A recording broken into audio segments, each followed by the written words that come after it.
여러분, 우리 예수님 믿는 우리 신자들은 거룩함을 입은 거룩한 무리, 성도라고 부릅니다. 그래서 우리는 신자로서 살아가면서 거룩함을 사모하고 거룩함을 추구해야 합니다. 그런데 성경 66권 책 중에 이 거룩함을 가장 잘 알려주는 책이 있다면 바로 레위기 성경책입니다. 이 레위기 성경책은 하나님께서 거룩하신 분이라는 것, 그리고 우리가 어떻게 거룩하게 되는지, 그리고 우리가 어떻게 거룩하게 살아야 하는지를 알려주는 말 그대로 거룩함에 관한 책입니다.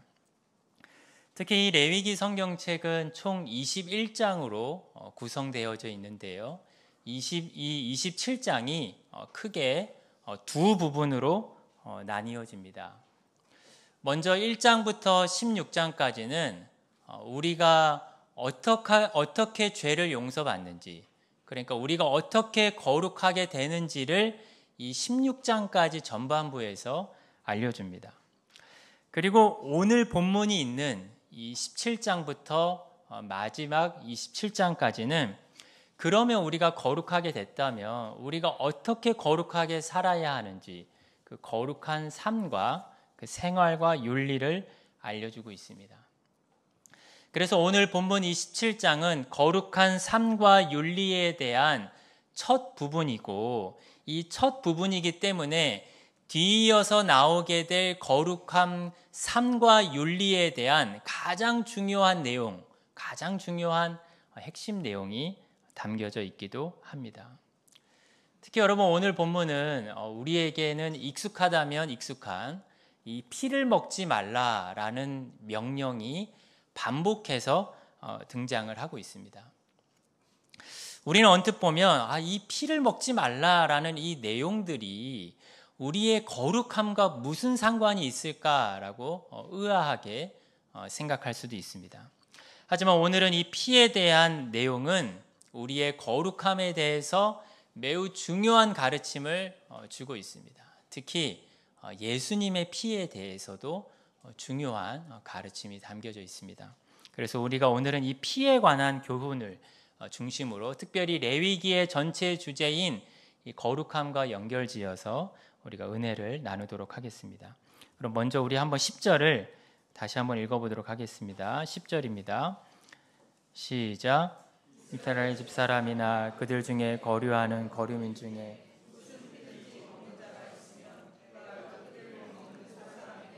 내 얼굴을 대하여 그를 백성 중에서 끊으리니. 여러분, 이 구절의 핵심 내용은 어떠한 사람이든지 피를 먹는 사람에 대한 경고의 내용입니다. 그래서 마지막에 보면 하나님이 피를 먹으면 하나님이 그 사람에 대해서 자신의 얼굴을 대하시겠다. 그러니까 하나님이 자신의 진노의 얼굴을 향하셔서 그를 자신의 언약 백성에서 끊어버리겠다. 매우 중요한 명령인 것을 알 수 있습니다.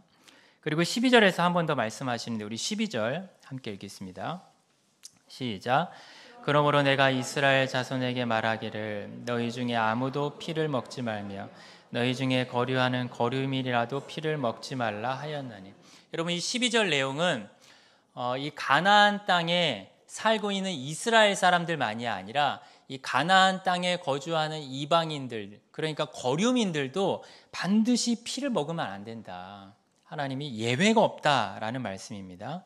그리고 마지막에 14절에서도 한 번 더 말씀합니다. 우리 14절도 읽어보겠습니다. 시작. 모든 생물은 그 피가 생명과 일체라. 그러므로 내가 이스라엘 자손에게 이르기를 너희는 어떤 육체의 피든지 먹지 말라 하였나니 모든 육체의 생명은 그것의 피인즉 그 피를 먹는 자는 끊어지리라.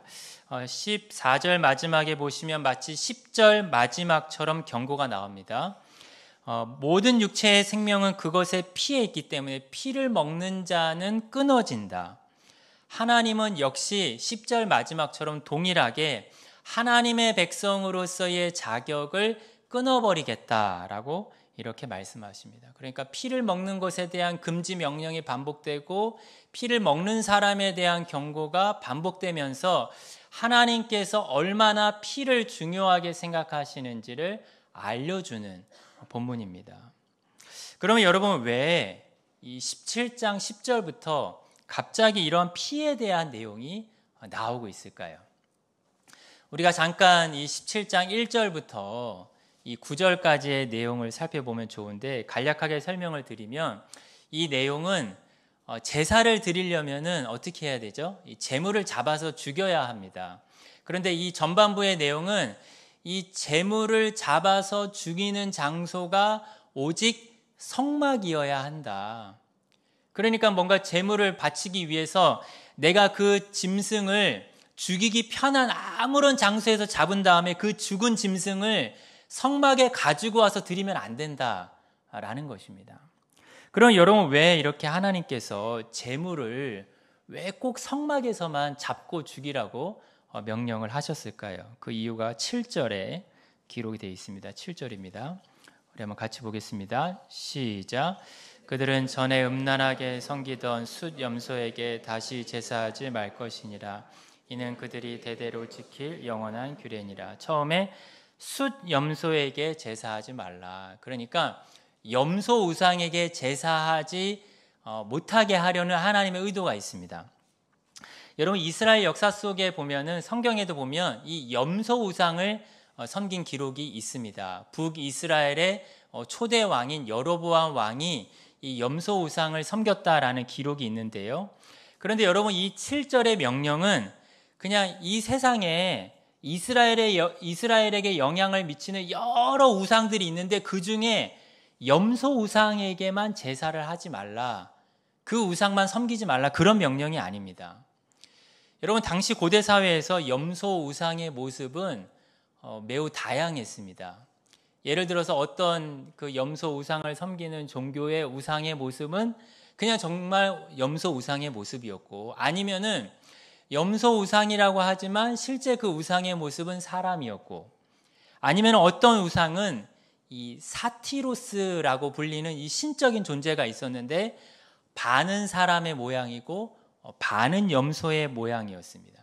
그러니까 여러분 당시 이 고대 근동 지역에서 염소 우상을 섬기는데 많은 다양한 염소 우상을 섬겼습니다. 그러니까 여기서 7절에서 숫 염소 우상에게 이 제사를 드리지 말라라고 하는 것은 어떠한 특정한 한 종교만을 이교의 어떤 특정한 한 종교를 가리키는 것이 아니라 하나님은 지금 다양한 우상 숭배를 금지하고 계신 것입니다. 그리고 하나님은 이러한 다양한 우상 숭배를 가나안 땅에서 약속의 땅에서 못하게 하기 위해서 짐승을 성막에서만 잡으라고 하신 것입니다. 사실 여러분 이 제물을 성막이 아닌 다른 아무런 장소에서나 막 잡으면 뭐 예를 들어서 뭐 산당에서 잡거나 아니면은 이 성막에 있는 제단이 아닌 다른 제단에서 막 잡는 일들이 벌어지게 되면 아무래도 뭐 하기가 쉬울까요? 이 우상 숭배하기가 쉽습니다. 그래서 하나님이 이 우상 숭배를 금지하기 위해서 성막에서만 제물을 잡아라라고 하신 것이죠. 그런데 무엇보다도 중요한 것은 이 우상 숭배가 오늘 본문에서 반복해서 명령하고 있는 피를 먹지 말라는 것과 깊은 연관이 있다는 것입니다. 여러분 당시 우상 숭배를 하는 모습들은 어땠을까요? 대부분 이교의 많은 우상 숭배자들은 자신의 우상에게 이 제물을 바친 이후에 그 제물을 먹었습니다. 그런데 그 제물에는 대부분 이 피가 섞인 제물들이었고 당연히 제사를 드린 다음에 우상의 제물을 먹으면서 뭐를 먹을 수밖에 없었죠? 피를 먹을 수밖에 없었습니다. 심지어 이 이교 사람들은 어떻게 해서든지 이 귀괴하고 자극적인 방식으로 자신의 신에게 제물을 바치기 위해서 심지어 성경에 보면 사람을 바치고 사람의 피를 먹는 일까지 자행을 했습니다. 그래서 여러분 중요한 것은 오늘 본문에서는 이 피를 먹지 말라는 것은 피를 먹는 우상 숭배를 금지하는 명령과 연결돼서 나오고 있다는 것입니다. 그래서 우상 숭배를 금지하는 차원에서 하나님께서 너네 피를 먹지 말라라는 이 첫 번째 이유가 있습니다. 그런데 오늘 본문은 이 우상 숭배 외에도 또 다른 중요한 피를 먹지 말아야 할 이유를 알려주고 있는데요. 우리가 11절을 안 봤습니다. 우리 11절을 한번 같이 읽겠습니다. 11절입니다. 시작. 육체의 생명은 피에 있습니다. 속죄하게 하였나니 생명이 피에 있으므로 피가 죄를 속하느니라. 여러분, 이 11절에는 피가 가지고 있는 중요한 기능을 두 번이나 반복해서 말합니다. 한번 눈으로 보시면 내가 이 피를 너희에게 주어서 제단에 뿌려 너희의 생명을 위하여 뭐하게 하였나니? 속죄하게 하였나니. 그리고 이어서 생명이 피에 있으므로 피가 죄를 뭐하느니라? 속하느니라. 여러분, 이 속죄한다 그리고 죄를 속한다, 사실 이 히브리어로는 같은 단어인데 우리나라 말로는 순서가 바뀌어서 사용됐을 뿐입니다. 여러분, 속죄라는 뜻은 대신해서 값을 지불한다. 그러니까 죄를 위해서 그 사람이 죄를 지은 것을 대신해서 값을 지불한다라는 것입니다. 원래는 죄를 지으면 죄를 지은 사람이 값을 지불해야 합니다. 죄를 지은 사람이 죄의 삭은 사망이기 때문에 마땅히 죽어야 합니다. 하지만 하나님께서는 죄인을 대신해서 짐승을 잡고 또한 짐승의 생명을 대표하는 그 피를 통해서 사람의 죄를 속죄하게 하신 것입니다. 그래서 피를 통해서 죄가 용서받고 피를 통해서 사람이 거룩하게 되는 것입니다. 여러분, 설교 처음에 레위기 전반부 1장부터 16장까지가 사람이 어떻게 거룩하게 되는지를 알려준다고 말씀드렸습니다. 그런데 여러분, 사람이 거룩해지는 방법의 핵심이 무엇일까요? 그것은 바로 피처리입니다. 피처리. 여러분, 레위기 전반부에 나오는 여러 제사법들과 규례들을 보면 그 내용들의 대부분은 피를 뿌리라는 것, 피를 바르라는 것, 그런 내용들입니다. 그리고 하나님은 이러한 피의 처리를 통해서 사람들의 죄가 용서받고 사람들이 거룩해진다라고 말씀하십니다. 그러면 여러분, 우리는 왜 하나님께서 피를 먹지 말라고 하셨는지를 알 수 있습니다. 바로 이스라엘 백성들이 피를 먹지 않음을 통해서 피가 가진 독특한 기능, 피를 통해서 죄가 용서받고 피를 통해서 거룩해지는 것을 이스라엘 백성들에게 알려주고 교육하고자 하신 것입니다. 그래서 여러분, 구약시대에는 이스라엘 백성들이 이 피를, 이 독특한 기능을 가진 피를 먹지 않았습니다. 그런데 여러분, 지금 시대, 이 신약 시대는 피를 먹나요? 안 먹나요? 여러분, 피를 드십니까? 안 드십니까? 여러분, 우리가 성경을 보면 이 신약 시대에 오면 피만이 아니라 이 먹는 것과 관련해서 구약 시대에는 금지되었던 여러 부정한 음식을 먹게 된 시대가 신약 시대입니다. 대표적인 예로 예수님께서 복음서에 보면 사람의 입으로 들어가는 것, 그러니까 사람의 입으로 들어가는 음식이 사람을 부정하게 하는 것이 아니다라고 예수님이 말씀하셨습니다. 그리고 예수님이 심지어 마가복음 7장에서 모든 음식은 깨끗하다라고 선언하셨습니다. 그러니까 예수님께서는 부정한 음식을 금지하고 먹지 말라고 했던 구약의 음식법을 폐하셨고, 또한 피를 먹는 것을 금지하는 일종의 의식법을 폐하신 것입니다. 물론 여러분, 이 사도행전 15장에 보면 이 초대교회가, 예루살렘 교회가 회의를 벌여서 이 피를 먹는 것을 신약시대에도 금지하는 내용이 나옵니다. 그런데 그 내용은 이방인들이 예수님을 믿고 난 지 얼마 안 된 상황에서 이방인들을 위한 임시적인 조치였습니다. 여러분, 사실 이 사도행전 15장에 보면 피 먹는 것만 금지하는 것이 아니라 우상의 제물도 금지하고 음행도 금지하고 목매어 죽인 것도 금지합니다. 이것을 이방인들이, 회심한 이방인들에게 금지한 이유가 피를 먹는 것, 우상의 제물, 음행, 이 모든 것이 이교에서 행하던 행하던 우상숭배와 연결되어 있기 때문에 하나님을 믿기로 결심한 사람들에게 임시적으로 피를 먹지 않고 우상숭배를 완전히 끊을 수 있도록 돕기 위한 이방인 선교를 위한 임시조치였습니다. 선교적인 조치였습니다. 그래서 여러분, 원론적으로 신약시대인 지금 우리는 피를 먹을 수 있는 시대고 먹는 시대이고 시대적인 전환이 일어났습니다. 여러분, 영국에는 블랙 푸딩이라고 불리는 이 돼지 피와 오트밀이라고 하는 것을 넣어서 만든 검은색 소시지가 있고 그것을 많이 먹는다고 합니다. 그리고 스페인과 포르투갈에는 하몽이라고 하는 이 피가 들어간 햄을 먹고, 또 아프리카 문화권에서는 이 피를 여전히 먹는 부족들이 많이 있습니다. 우리나라에는 뭐가 있죠?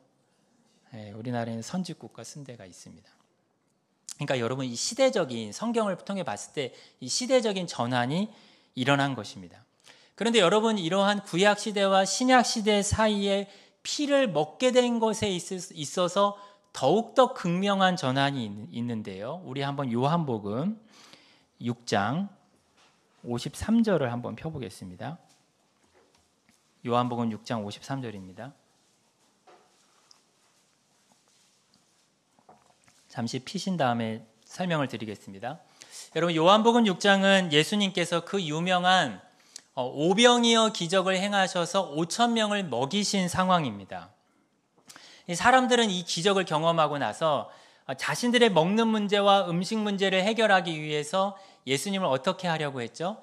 예수님을 세상의 왕으로, 경제적인 문제를 해결할 왕으로 삼으려고 예수님을 찾아왔습니다. 그런데 예수님은 그 사람들에게 뭐라고 말씀하셨죠? 먹는 음식과 먹는 양식이 중요한 것이 아니라 내가 먹는 양식이고 내가 마실 음료다, 그런 말씀을 하십니다. 우리 한번 53절부터 55절을 한번 같이 읽어보겠습니다. 시작. 예수께서 이르시되 내가 진실로 진실로 너희에게 이르노니 인자의 살을 먹지 아니하고 인자의 피를 마시지 아니하면 너희 속에 생명이 없느니라. 내 살을 먹고 내 피를 마시는 자는 영생을 가졌고 마지막 날에 내가 그를 다시 살리리니 내 살은 참된 양식이요 내 피는 참된 음료로다. 예수님은 피를 먹으면 안 된다는 율법을 잘 지키고 있는 유대인들에게 내 살이 참된 양식이고 내 피가 음료다, 참된 음료다. 그리고 내 살을 먹지 않고 내 피를 마시지 않으면 영생을 얻을 수 없다라고 말씀하십니다.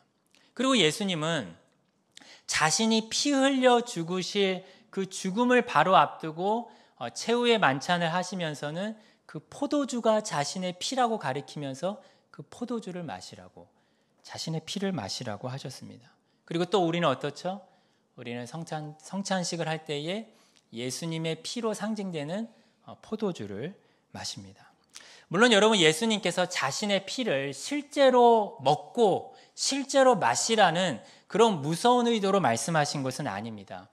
더 중요한 예수님의 핵심적인 메시지는 너희를 위해 피를 흘린 나를 믿으라고 말씀하신 것입니다.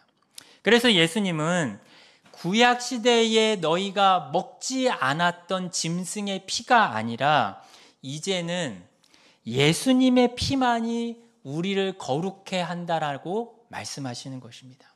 그러니까 구약 시대에 제사 드리면서 먹지 않았던 그 짐승들의 피에 실체가 있었는데 그 실체가 누구의 피죠? 예수님의 피라는 것입니다. 그래서 여러분, 이렇게 말할 수 있습니다. 하나님께서는 구약 시대에는 자신의 백성들이 피를 먹지 않는 것을 통해서 우리를 진정 거룩하게 하기 위해 피를 흘리실 예수님을 기다렸습니다. 하지만 이제 신약 시대에는 예수님이 오셨고 예수님이 피를 흘리셨고 우리는 이제 그 예수님의 피를 마시고 그 피 흘리신 예수님을 믿음으로 거룩하게 되는 것입니다. 그럼 여러분, 원론적인 질문을 한번 해보겠습니다. 여러분, 왜 우리가 예수님의 피로만 거룩하게 될 수 있을까요? 왜 예수님의 피만 마셔야 할까요? 그것은 예수님께서 완전한 사람으로서 그리고 예수님께서 하나님으로서 피를 흘리셨기 때문입니다. 그러니까 예수님의 피는 완전한 사람의 피이면서 동시에 예수님의 피는 하나님의 피이기 때문에 예수님의 피만이 우리를 거룩하게 합니다. 먼저 예수님은 완전한 사람으로서 피를 흘리셨습니다. 여러분, 사람의 죄를 위해서 구약의 제사법에 나오는 것처럼 짐승의 피가 아니라 사실은 사람이 피를 흘리는 것이 마땅한 공의의 원리입니다. 그러니까 사람의 죄이기 때문에 짐승이 피를 흘리면 안 되고 사람이 피를 흘려야 합니다. 그런데 여러분, 이것은 가정이긴 하지만 우리 사람들이, 일반적인 사람들이 우리가 제물이 된다고 할지라도 우리 사람들의 피는 제물이 되기에 심각한 문제가 있습니다. 무슨 문제가 있을까요? 바로 아담의 후손들인 우리들은 아담 안에서 범죄했고 우리의 피는 부정한 피입니다. 여러분, 제사법에 보면 점과 흠이 있는 부정한 짐승은 결코 제물이 될 수 없습니다. 온전한 짐승과 온전한 짐승의 피만이 사람을 거룩하고 속죄할 수 있습니다. 그래서 우리가 제물이 설사 된다 할지라도 우리는 온전한 사람이 아니기 때문에 불가능합니다. 하지만 여러분, 예수님은 어떤 분이십니까? 예수님은 아담의 죄를 전가받지 않으셨습니다. 예수님은 성령으로 잉태되셨고 동정녀, 그러니까 처녀 마리아를 통해서 탄생하셔서 아담의 원죄를 물려받지 않으셨습니다. 성경은 예수님은 거룩한 자요, 죄가 없으시다고 말씀합니다. 성경은 예수님이 하나님께서 예비하신, 그리고 하나님께서 기뻐하시는 제물이라고 말씀합니다. 그래서 첫 번째는 예수님께서 완전한 사람으로서 피를 흘리셨기 때문에 예수님의 피만이 우리를 거룩하게 하는 것입니다. 그리고 두 번째로 예수님께서 하나님으로서 피를 흘리셨기 때문에, 그러니까 예수님의 피가 하나님의 피이기 때문에 예수님의 피가 우리를 거룩해 합니다. 여러분, 우리의 죄의 크기는 우리가 누구에게 죄를 지었느냐에 따라서 그 죄의 크기와 그 죄의 형벌이 더 커지기도 합니다. 그러니까 우리가 어떤 평범한 사람이 아니라 우리가 매우 권력 있고 지위가 높은 사람에게 죄를 지게 되면 그 죄는 다른 평범한 죄들보다 훨씬 더 큰 죄가 됩니다. 그런데 여러분, 우리는 누구에게 죄를 지었죠? 무한하게 크신 하나님께 죄를 지었습니다. 우리는 무한하신 하나님께 반역을 행하고 그 하나님 앞에 거절을 행한 것입니다. 그러니까 무한한 죄의 크기입니다. 여러분, 조나단 에드워즈와 청교도들은 이 부분을 매우 강조합니다. 왜 사람이 지옥에서 무한하고 영원한 형벌을 받아야 하는가? 그 질문에 답변을 합니다. 그것은 우리가 무한하시고 영원하신 하나님께 죄를 지었기 때문이다 라고 말합니다. 여러분, 우리가 볼 때는 우리의 죄가 아주 작아 보일 수 있습니다. 이 죄가 그렇게 큰 죄야? 하지만 우리가 죄를 지은 대상이 무한하게 크시기 때문에 우리의 죄의 무게도 무한하고 측량할 수 없고, 그래서 죄인들은 무한하고 영원한 지옥에서 형벌을 받는 것입니다. 그래서 여러분, 정반대로 우리의 이 무한한 죄를 속하기 위해서는, 거룩한 죄를 우리가 거룩해지기 위해서는 무한한 가치를 가진 피가 필요합니다. 바로 하나님의 피가 필요합니다. 무한한 하나님의 피. 그런데 여러분, 바로 예수님께서 흘리신 피가 무한한 가치를 가진 하나님의 피입니다. 여러분, 예수님은 어떤 분이시죠? 예수님은 매우 독특한 분이십니다. 예수님은 사람이시면서 동시에 하나님이십니다. 특히 예수님은 이 하나님이시면서 동시에 사람이신데 자신의 신성과 인성을 한 인격 안에 가지고 계십니다. 여러분, 여기서 이 한 인격이 매우 중요합니다. 여러분, 초대교회에 네스토리우스라는 이단이 있었습니다. 이들은 예수님의 이 신성과 인성이라는 두 본성이 한 인격 안에 있다라고 말하지 않고 두 본성, 두 인격이라고 말을 했습니다. 그러니까 예수님께서 2000년 전에 사람이 되실 때에 인성을 취하실 때에 사람의 인성만 취하신 것이 아니라 인격도 하나 더 취하시는 방식으로 사람이 되셨다고 이 네스토리우스 이단은 말합니다. 그래서 두 본성, 두 인격입니다. 그런데 여러분, 두 본성, 두 인격을 말하면 뭐가 문제가 될까요? 그것은 예수님께서 흘리신 피를 이 하나님의 피라고 말할 수 없습니다. 하나님의 피라고 말하면 안 됩니다. 두번성 두 인격이면.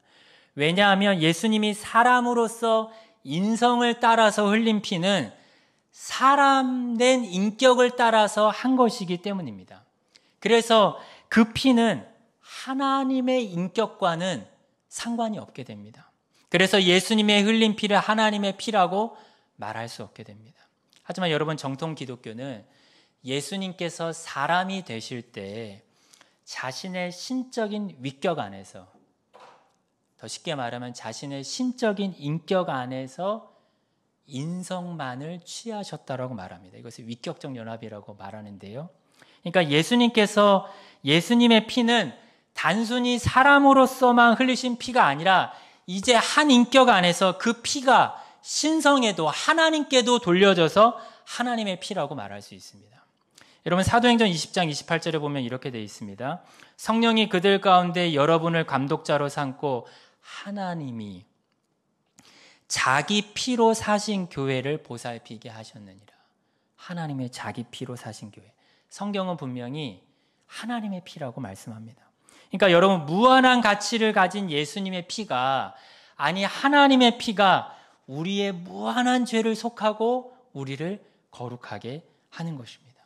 그래서 여러분, 예수님의 피는 이 세상의 어떤 짐승으로도, 아니 어떤 사람으로도, 아니 어떤 보물로도 가치를 매길 수 없는 무한한 가치를 가진 하나님의 피입니다. 그래서 여러분, 우리가 예수님의 피를 뭐라고 부르죠? 그냥 피라고 부르지 않고 베드로전서 1장 19절에 나오는 대로 보배로운 피, 보혈이라고 부릅니다. 예수님의 피는 가장 귀중하고 가치 있는 피입니다. 그래서 여러분, 우리 신자들은 누구입니까? 이 말로 형용할 수 없는 이 하나님의 무한한 가치의 피의 은혜를 입은 사람들입니다. 그럼 여러분, 이 은혜에 반응해서 우리가 어떻게 살아야 할까요? 여러분, 설교 처음에 말씀드렸듯이 이 레위기 17장부터는 거룩하게 된 자들에게 거룩하게 살아가라 라고 명령합니다. 그러니까 거룩한 은혜를, 그 은혜를 입은 사람들은 거룩하게 살아가야 합니다. 그런데 여러분, 오늘 본문 17장은 거룩한 삶의 윤리에 대한 첫 시작 부분으로서 거룩한 삶의 핵심을 명령한다고 말씀드렸습니다. 그 핵심이 무엇일까요? 바로 우리가 아까 17장 전반부에서 봤던 염소, 우상을 섬기지 않는 것입니다. 다른 신을 섬기지 않는 것입니다. 그러니까 우리를 위해 무한한 가치의 피를 흘리신 그 하나님의 은혜를 알아서 그 무한하신 하나님 한 분만을 섬기는 것입니다. 물론 여러분, 우리 시대에는 이 보이는 우상을 섬기지 않습니다. 하지만 여러분, 구약시대의 사람들은 왜 우상을 섬겼습니까? 그들은 하나님을 사랑하지만 다른 그 무엇도 사랑했습니다. 그래서 우상 숭배를 통해서 자신들이 원하는 그것을 얻고자 했습니다. 그들은 하나님을 섬기면서 하나님 안에서 자족하거나 하나님 안에서 만족하지 않았습니다. 그렇다고 해서 하나님을 버리지도 못했습니다. 그래서 하나님도 붙잡고 자신이 원하는 것도 붙잡기 위해서 우상도 섬기면서 마음에서 두 마음을 품었습니다. 루터는 우상 숭배에 대해서 이렇게 말했습니다. 우리의 마음을 드리는 대상, 우리의 진정 의지가, 우리가 진정 의지하는 대상, 우리가 진정 신뢰를 드리는 대상이 우리의 신이다.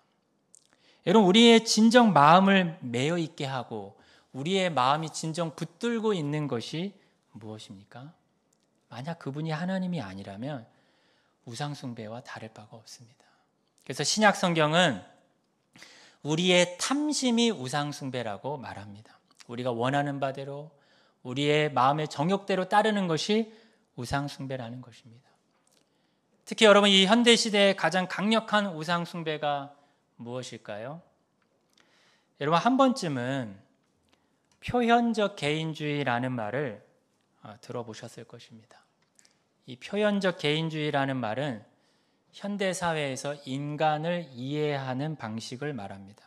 쉽게 말해서 이 표현적 개인주의는 나라는 사람의 진정한 정체성은 내 안에서 발견한다. 그래서 나의 감정과 내 느낌과 내 욕망을 통해서 나를 발견한다라고 말합니다. 그래서 나의 감정과 욕망, 내 느낌, 내 생각을 그렇게 있는 그대로 인정하고 표현하는 것이 정말 나답고 정말 인간답게 사는 것이라고 말합니다. 그리고 만약에 인간의 감정과 인간의 느낌과 인간의 욕망을 억누르는 어떤 사회적인 제도나 권위나 원칙이나 그런 법이 있다면 그것은 잘못된 것이고 그것은 허물어야 하는 것이라고 말합니다. 여러분, 이 표현적 개인주의는 인간의 자율성, 인간의 자아 실현을 매우 중요하게 생각합니다. 여러분, 이 표현적 개인주의가 무엇을 보여줍니까? 이 현대 시대가 철저하게 자기 자신을 섬기고 숭배하는 자아 숭배 시대라는 것을 보여줍니다. 혹시 여러분, 우리는 자아를 숭배하는 현대 문화에 물들어 있지는 않습니까? 혹시 내 생각과 내 느낌과 내 감정과 내 안일함이 너무 중요해서 하나님을 섬기는 것은 후순위로, 뒷전으로 물러나 있지 않습니까? 우리 신자들은 예수님의 제자로서 자기 자신을 부인하되 날마다 자기 자신을 부인해야 하는데 이러한 자기 부인이 우리에게서 멀어져 있지 않습니까? 여러분, 기억할 것은 우리가 우상 숭배를 한다면, 자아 숭배를 한다면 결코 우리는 거룩한 삶을 살아갈 수가 없습니다. 여러분, 자기 자신이 하나님보다 높아져 있는데 어떻게 하나님께서 명령하시는 그 명령을 따르면서 거룩한 삶을 살아갈 수 있겠습니까? 그것은 불가능합니다. 여러분, 왜 십계명의 첫 번째 계명이 나 외에 다른 신을 섬기지 말고 하나님 한 분만을 섬기라는 계명이 나올까요? 그것은 하나님 한 분만을 섬기는 것이 뒤이어 나오는 나머지 십계명을 지키는 기초이고 핵심이기 때문입니다. 하나님 한 분만을 섬기고자 하는 것이 참으로 거룩한 삶의 기초이고 핵심이기 때문입니다. 여러분, 혹시 내가 내 삶 속에서 여러 영역 속에서 내가 거룩한 삶을 살려고 하는데 내가 왜 계속 넘어질까? 그러면 그때 우리 자신에게 내가 내 자신을 숭배하고 있지는 않은지, 내가 우상 숭배하고 있지는 않은지 우리 자신을 돌아봐야 합니다. 거룩한 삶의 시작은 무엇일까요? 내 마음속에 숨겨져 있는 우상을 척결하고 없애는 것이기 때문입니다. 그런데 여러분, 마지막으로 생각할 것은 예수님의 피가, 이 놀라운 예수님의 보혈이 우리를 거룩하게 하는 힘이 있다는 것입니다. 그러니까 예수님의 피가 우리를 거룩하게 하는 원동력이 있고 예수님의 피가 우리의 이 마음의 우상 숭배로부터 우리를 자유롭게 합니다. 여러분, 히브리서 9장 14절에 보면 이렇게 되어 있습니다. 하나님께 드린 그리스도의 피가 어찌 너희 양심을 죽은 행실에서 깨끗하게 하고 살아계신 하나님을 섬기게 하지 못하겠느냐. 그러니까 예수님의 피가 우리의 양심과 마음을 깨끗하게 해서 하나님을 섬기게 한다라는 것입니다. 그리고 여러분, 우리가 부르는 찬송가에는 이 보혈 찬송이라고 하는 예수님의 피를 찬송하는 찬송들이 참 많습니다. 그래서 찬송가 250장 구주의 십자가 보혈로 죄 씻음 받기를 원하네부터 찬송가 270장 변찮는 주님의 사랑가, 이 찬송가까지 총 21개의 찬송가가 예수님의 피를 찬송합니다. 그런데 여러분, 예수님의 피를 찬송하는 이 가사를 보면 그리스도의 보혈의 능력이 우리를 죄의 권세로부터 자유하게 하고 육체의 정욕을 이기게 하고 마음을 정결케 한다. 그리스도의 보혈은 우리의 마음에 가득한 쌓여있는 의심을 깨트리고 온전한 믿음을 가지게 하고 우리로 시험을 이기게 한다라고 찬양합니다. 여러분, 이것이 어떻게 가능할까요? 그것은 예수님의 피는 2000년 전에 흘려진 피이지만 이제 예수님의 이름으로 보내진 성령님으로 말미암아 그 보혈의 효과와 능력이 우리에게 임하는 것입니다. 우리가 지난주에 담임 목사님을 통해 오순절 성령 강림의 의미를 배웠듯이 성령님은 예수님의 구원 사역을 우리에게 적용하시고 우리에게 이루어지게 하시는 분이십니다. 여러분, 베드로전서 1장 2절에 보면 예수 그리스도의 핏뿌림과 성령의 거룩하게 하심으로 순종하게 하기 위해 너희를 택하셨다. 예수 그리스도의 핏부림과 성령의 거룩하게 하심. 그런데 여러분, 예수님의 이 핏부림과 성령의 거룩하게 하심은 이 따로따로가 아닙니다. 도리어 성령님을 통해서 예수 그리스도의 피 뿌리는 그 능력과 효과가 우리에게 이루어지고, 그래서 우리가 마음이 정결케 되고 새로워지며 하나님을 섬기게 되는 것입니다. 그래서 우리는 그리스도의 보혈의 능력으로 하나님 한 분만을 섬길 수 있고 하나님 한 분만을 섬겨야 합니다. 우리는 예수님의 피가, 우리를 거룩하게 하신 은혜가 성령님을 통해서 그 은혜가 실제로 우리의 삶 속에 적용되고 성취되고 실현될 수 있도록 우리의 삶에서 성령님을 의지하고 성령님을 간구해야 하는 것입니다. 여러분, 우리가 오늘 이 말씀을 통해 우리를 위해 피 흘리신 그리스도의 피의 은혜를 다시 한번 생각했으면 좋겠습니다. 그리고 그 피를 마시게 된 그 은혜를 감사하며 그 보혈의 능력을 따라 거룩한 신자로서의 삶을 다짐하는 우리 모두가 되기를 주님의 이름으로 축원합니다.